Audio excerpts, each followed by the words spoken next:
Puji Tuhan, selamat pagi. Kemurahan Tuhan, kita masih ada di hari yang baru dan kita akan awali hari ini dengan membacakan firman Tuhan. Kita berdoa bersama-sama menikmati kemurahan Tuhan. Mari kita awali pagi ini dengan doa. Bapa yang ada di dalam sorga, kami mengucap syukur. Tuhan berikan kami lagi waktu, Tuhan berikan kami tubuh yang sehat, dan kami akan gunakan hari yang baru ini dengan membacakan firman Tuhan. Kami akan berdoa bersama-sama menikmati kebenaran firman Tuhan dan menikmati berkat Tuhan. Kami serahkan ini ke dalam tangan Tuhan, di dalam nama Tuhan Yesus Kristus. Haleluya. Amin. Puji Tuhan, saya akan bacakan ayat yang terdapat di dalam Amsal pasal 18 ayat 21. Amsal 18 ayat 21 mengatakan, hidup dan mati dikuasai lidah. Siapa suka menggemakannya akan memakan buahnya. Haleluya, saudara-saudara. Bahkan Yakobus pasal 3 ayat yang ke-8 katakan, tetapi tidak seorang pun yang berkuasa menjinakkan lidah. Ia adalah sesuatu yang buas, yang tidak terkuasai, dan penuh racun yang mematikan. Saudara-saudara, hati-hati dengan lidah. Saudara, barang siapa tidak bersalah dalam perkataannya, ia adalah orang sempurna yang dapat juga mengendalikan seluruh tubuhnya. Saudara, saya akan bahas tentang lidah, bahwa nasib kita juga ditentukan oleh lidah. Mati hidup kita juga bisa ditentukan oleh lidah. Memang lidah sesuatu yang kecil, namun apabila dibiarkan dan tidak dikendalikan, maka lidah yang kecil itu dapat menimbulkan kerugian yang tidak terkira besarnya, bahkan fatal atau tidak dapat diperbaiki lagi. Saudara-saudara, nah salah satu contoh dari gambaran lidah adalah seperti kemudi kapal, saudara-saudara. Kemudi adalah bagian kapal yang berukuran kecil, satu bagian yang kecil dan letaknya itu di belakang, di bawah permukaan air, saudara-saudara. Nah, apabila kapal itu berlayar, kemudi tersebut tidak terlihat. Namun, kemudi itu demikian berguna, demikian penting, karena sesuatu yang kecil yang tidak terlihat itu, dia dapat menentukan tujuan kapal itu berlayar. Dia dapat menentukan arah kapal itu sampai dia tiba di pelabuhan dengan selamat. Tetapi kemudi yang tidak dapat dikuasai, maka kapal itu akan berjalan melaju dan tidak sampai ke tujuannya. Begitu juga dengan lidah. Lidah seseorang tidak terlihat dari luar, namun lidah yang tidak kelihatan itu, lidah yang kecil itu dapat menentukan hidup seseorang, bahkan nasib orang tersebut dapat ditentukan oleh lidah. Saudara, saya ambil contoh tentang bangsa Israel ketika mereka keluar dari Mesir. Kita Bilangan pasal 13 dan 14. Ketika orang Israel keluar dari Mesir dan dalam perjalanan menuju negeri perjanjian. Waktu itu Tuhan menyuruh Musa untuk memilih 12 orang untuk mendahului rombongan Bani Israel tersebut. Nah, ke-12 rombongan itu akan pergi lebih dulu mengintai keadaan negeri yang akan dituju oleh orang-orang Israel. Mereka ditugaskan selama 40 hari. Apa yang mereka harus intai? Apa yang harus mereka perhatikan? Mereka harus mengamat-amati negeri tersebut. Bagaimana keadaan penduduknya? Bagaimana sifat penduduknya? Apakah benteng-benteng yang ada di sana kuat-kuat? Bagaimana keadaan negeri tersebut? Bagaimana juga dengan hasil buah-buahan dari negeri tersebut, saudara-saudara. Dan mereka harus kembali dan melaporkan semua yang telah mereka lihat, semua yang telah mereka amati selama 40 hari. Nah, dari 12 orang yang pergi, yang ditugaskan untuk mengintai negeri tersebut, 10 orang memberikan laporan yang berbeda dengan 2 orang. 10 orang itu mengatakan bahwa kami sudah masuk ke negeri kemana yang engkau atau Musa suruh kami. Dan memang negeri itu berlimpah-limpah susu dan madunya. Dan kami bawa setandan buah anggur. Nah, karena saking beratnya, maka kami harus memikulnya 2 orang, saudara. Luar biasa memang hasil-hasil dari negeri yang mereka intai tersebut, saudara-saudara. Tetapi kemudian mereka berkata, bangsa yang diam di negeri itu adalah bangsa yang kuat-kuat. Kotanya berkubu-kubu dan sangat besar. Juga keturunan Enak, yaitu penduduk yang berukuran besar-besar, tinggi-tinggi perawakannya. Dan kami telah melihat di sana orang-orang raksasa yang memakan penduduknya. Dan kami lihat sendiri bahwa kami ini hanya seperti belalang.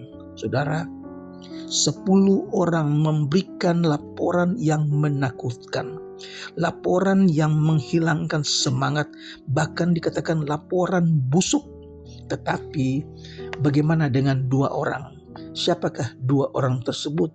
Mereka adalah Yosua dan Kaleb, saudara-saudara. Ketika umat Israel mendengar laporan dari 10 orang tersebut, mereka menjadi sangat takut dan mereka mulai menangis karena takut mereka, saudara-saudara. Tetapi kemudian Kaleb menenteramkan hati bangsa itu di hadapan Musa. Kaleb berkata, tidak, kita akan maju dan kita akan menduduki negeri itu, sebab kita pasti akan mengalahkan mereka. Puji Tuhan, ada Kaleb dan Yosua yang berkata berbeda, positif. Nah, tetapi ke-10 orang yang lain itu berkata, kita tidak akan dapat menang melawan mereka karena mereka lebih kuat daripada kita. Saudara, walaupun Kaleb katakan kita akan menang, tetapi yang ke-10 orang katakan tidak, kita tidak akan menang karena lawan itu kuat-kuat, tinggi-tinggi seperti raksasa, bahkan mereka memakan penduduknya. Saudara, perbedaan laporan dari 10 orang ini buat hasil yang berbeda dengan yang 2 orang. dua orang tersebut, Yosua dan Kaleb, katakan bahwa kita akan menang melawan mereka. Saudara, dalam Bilangan pasal 14 ayat 20-24 berfirmanlah Tuhan, aku mengampuninya sesuai dengan permintaanmu. Karena 10 orang tadi yang membuat orang-orang Israel menangis ketakutan, saudara. Nah, dalam Bilangan pasal yang ke-14 ayat 36 dan 37, adapun orang-orang yang telah disuruh Musa untuk mengintai negeri itu yang sudah pulang dan menyebabkan segenap umat itu bersungut-sungut. Mereka mulai mengomel, mereka bersungut-sungut kepada Musa dengan menyampaikan kabar busuk tentang negeri itu. Orang-orang itu mati, kena tulah di hadapan Tuhan. Saudara, jadi 10 orang mereka tidak langsung mati, saudara, tetapi dalam perjalanan berikutnya 10 orang itu semuanya mati kena tulah dari Tuhan. Jadi mereka itu telah menetapkan kematian mereka sendiri dengan mengucapkan kata-kata maut, dan maut pula yang akhirnya mereka alami, saudara-saudara. Nah, dalam Bilangan pasal 14 ayat 38, tetapi yang tinggal hidup dari orang-orang yang telah pergi mengintai negeri itu hanyalah Yosua bin Nun dan Kaleb bin Yefune. 2 orang yang berbicara positif, 2 orang yang percaya kepada janji Allah bahwa umat Allah itu akan masuk ke tanah perjanjian. Tetapi 10 orang katakan kami tidak akan menang. Nah, mereka itu kena tulah.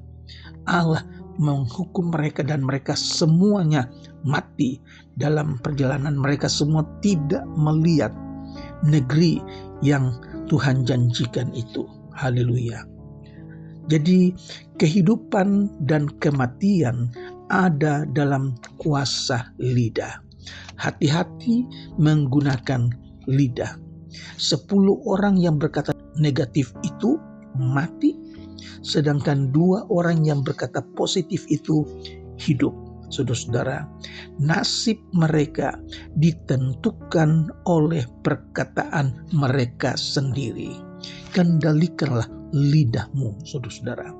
Janji Allah kepada bangsa Israel berlaku juga untuk kita, yaitu janji untuk masuk dalam perhentian yang kekal.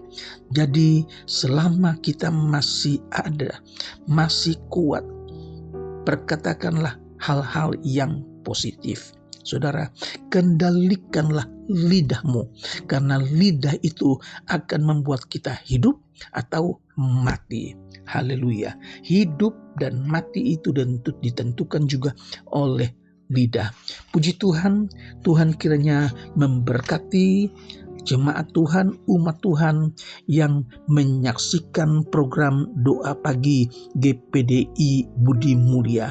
Kiranya firman Tuhan pagi ini memberkati kita sehingga kita dapat mengendalikan lidah kita, sehingga melalui lidah kita bukan perkataan-perkataan yang busuk yang keluar dari mulut kita, tetapi kata-kata pujian, kemuliaan untuk Tuhan yang keluar dari mulut kita.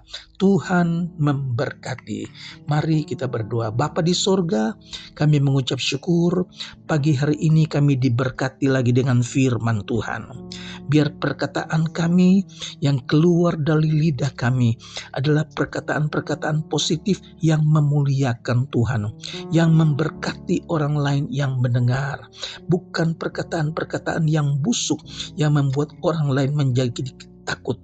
Tuhan berkati, kuduskan kami, lidah kami berdoa, Tuhan jaga. Haleluya. Kami berdoa juga untuk jemaat Tuhan yang sedang sakit, jemaat Tuhan yang dalam keadaan lemah, jemaat Tuhan yang dalam keadaan susah. Tuhan, kami berdoa dalam nama Yesus. Tuhan sembuhkan mereka, Tuhan kuatkan mereka, Tuhan berkati kehidupan mereka secara jasmani terlebih rohani. Tuhan Yesus, kami percaya hidup kami ada dalam lindungan Tuhan. Hamba-Mu berdoa juga untuk jemaat Tuhan yang belum bekerja, mereka yang mungkin kena PHK, mereka yang sedang mencari pekerjaan. Kiranya Tuhan tolong mereka, berkati mereka, buka jalan sehingga mereka dapat pekerjaan, mereka dapat rezeki untuk keluarga rumah tangga mereka. Terpuji nama Tuhan Yesus. Kami berdoa juga untuk hamba-hamba Tuhan pelayanan di seluruh tanah air Indonesia, dari kota sampai ke desa-desa. Mereka yang sedang dalam perintisan, Tuhan buka jalan, tambahkan iman, tambahkan semangat, jiwa-jiwa datang terima Yesus. Nama Tuhan dipuji dan dibesarkan. Kami mengucap syukur buat pagi ini di dalam nama Tuhan Yesus Kristus. Haleluya. Amin.